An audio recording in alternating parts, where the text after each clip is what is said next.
So the next step in painting people, very basic, very simple people, and fairly loose people, is taking what we practiced in the first exercise, which is just sort of the basic proportions of the human body at a very, very simple level, and starting to make it look a little bit more organic.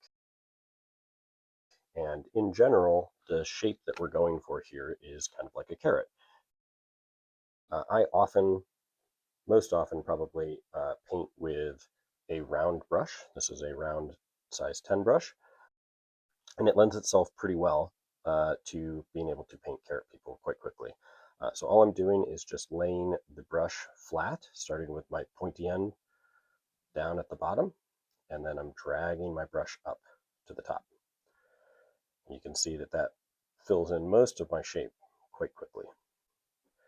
And even if I don't have the shape, I can create that shape without having to have the outline of it drawn by just pointing my brush down, dragging the shape up, rounding out the shoulder area, and then adding a head.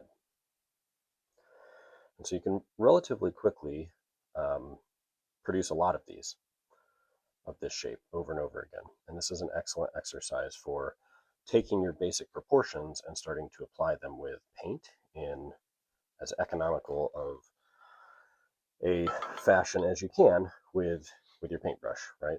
So not belaboring it, not tickling it to death with a ton of little brush strokes.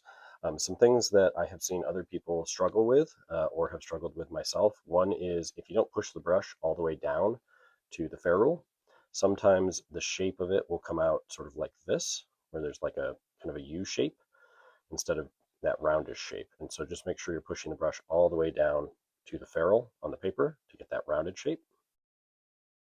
And the color that I'm painting here, the color that you practice with, really doesn't matter. What you're trying to do is just practice the shape.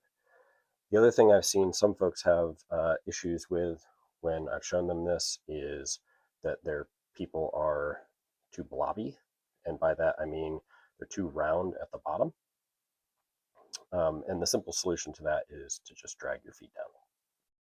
One other tip as you're doing this, so always create a little bit of space between the head and the body, and that makes it so that, and I'm not sure why, but that makes it look like the person is walking towards you.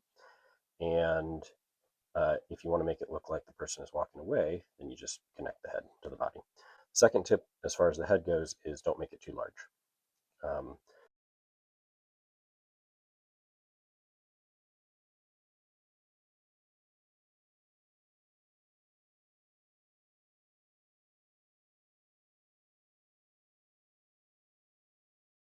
And so this is the basic shape that you're going for.